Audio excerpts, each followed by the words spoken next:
Hello.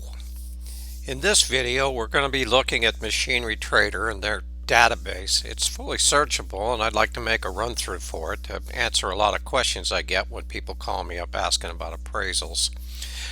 To start right off with, it's the database and the website is available to anybody in the public, but to get the full usage of it you do have to sign up for it. And you can see I've signed up here in the page.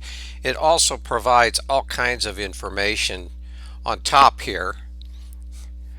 So let's dive into the searchable part of this website. And you remember it is a database, so they give you all kinds of parameters to find things with. So we'll start off with a page down here and we come to a bunch of pictorial representations of what each machine is. And then there's also way underneath here you can look for categories and do a search that way. In this case I'm going to choose wheel loaders to work your way through this, and it comes up to another page and it says in the header up above, wheel loaders for sale, and it lists 17,155 listings, and you know that you can't work with that. So we'll start doing the filters, and what the filters do is they start taking away all those things that don't match what we're looking for. Well, in this case we're going to start out, I'm going to do first items that are offered for sale, and these are retail asking prices, so they kind of represent value but they're asking prices, so what they actually sell for can be a whole lot different. So we'll apply that filter and we come up to the page again, and now we're going to go ahead and start drilling down, is what they call it. So in this case I'm going to use Caterpillar just because there's a lot of them and it's easy to, people are familiar with it, it's easy to chase. You got another window, it comes up and you can select the models. So what you'll come up with in here is all the Caterpillar models that are currently being offered for sale on Machinery Trader. And you can see there's a lot of models. The list is pretty extensive. I'm going to go up here to a common unit that was popular back a few years ago, and we'll take the 980K. Now all these numbers represent how many machines are being listed currently in that model number.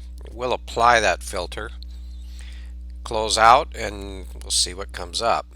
Okay, so it shows we got 45 listings. Now we need to start drilling down more because there's also regions and other things to consider. So what I will always do to start with is I'll start limiting this by the country, since CAT's all over the world. And you can see here with this list of countries where all those different machines are at. So we'll click on the USA and it shows 27, and it'll come up to the page and it'll show you the 27.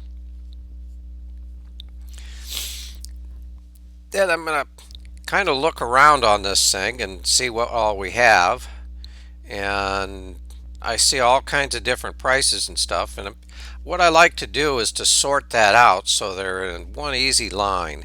This little sort window here comes in, it tells you all the ways you can sort this thing. Oh, in my case I always like to sort them by price and high to low. The nice thing about that is you get a spread from high to low, and it's easy to make some distinctions in there. So now a lot of people at this point would be sorting by year, and I've kind of shied away from that because different machines can be operated a whole lot different. So you can end up with a machine that goes 4,000 hours a year, or some machines get at 3 shift and end up with 20,000 hours a year.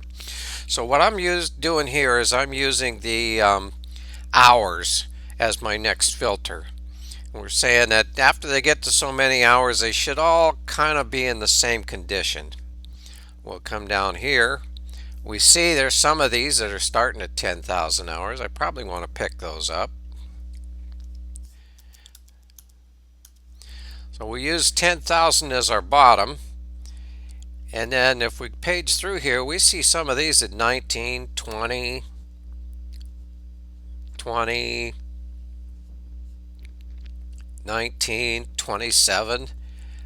So they're really not what I have in mind when I'm looking for a machine. So I'm going to boil this back down. I'm going to just arbitrarily pick 18,000 hours.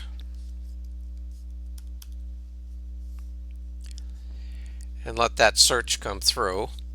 Now we're down to 12 machines. So I'm looking 12 machines, 39, 125, 106. You see we've got quite a mix of them in here. And then next item up, I'm probably going to sort a little bit because we got this big disparity in price. I probably don't want those in there because all they do is distort this thing. So I'm gonna set a top end maximum price that I'm willing to look at say less than 200,000.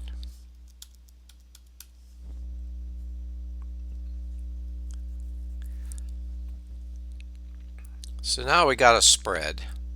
185, 148, 145, 139.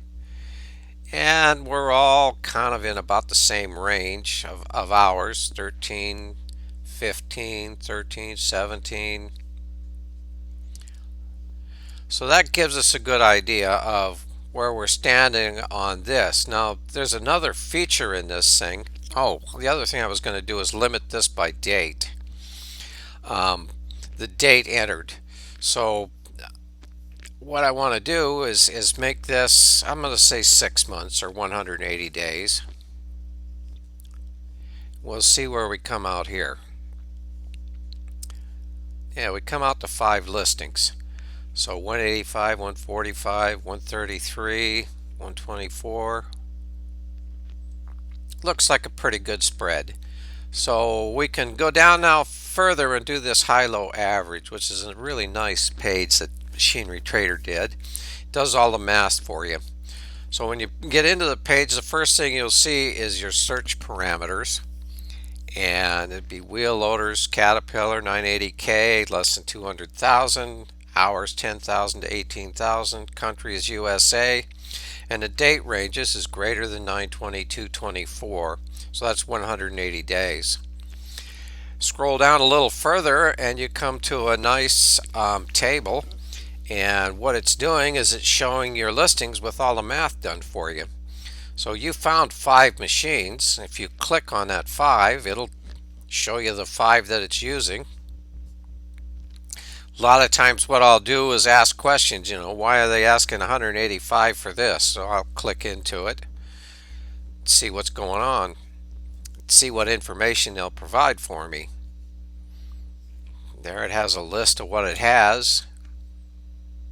New tires at 95.55. So it tells me a little bit of information. It's not much that's really usable because it doesn't show any rebuilds or updates to the machine, but it gives me that ability to do that. Now I can page back again to my table, and I have auction machines that have sold, and so I have a listing here. So there's 3 of them, and these are actual sales, but what they don't say is whether these are gavel prices or whether there was a buyer's premium or something later on. So I might page into these, look for the details, and see if there's something on here that says that. I might know who the auctioneer is and say maybe he doesn't do buyer's premiums. I'll look down here and see whether they're there or not. And it doesn't say. So at this point I'll assume that there was no buyer's premium in this. So we kind of answered some questions there. Now let's go back to our table again, and we can make some we can look at it and make some assumptions based on what we see. So our highest price is $185,000. That's asking. So we know that value is actually, as a sell price, is going to probably be considerably less than that, but we'll still use that as a top. So our highest price found, the most that any of them are going to be worth And the condition with this hour is probably going to be 185. And then the least at the retail level is probably going to be 124. And if we look at the bottom of both markets, we're looking at $66,000. So in the most case, you're probably not going to get more than less than $66,000. So that's a consideration to make. So anyway, all this puts together the way you can figure your numbers with this information right off the bat and puts you in a ballpark range for what your machine is worth or what you might want to be paying for a machine in this kind of condition. Anyway, that kind of concludes this quick look through on this. I'm going to do some other things with this too, with some more videos down the road. So keep keep an eye out for it, and thank you for watching. I hope you got something out of this. Bye bye.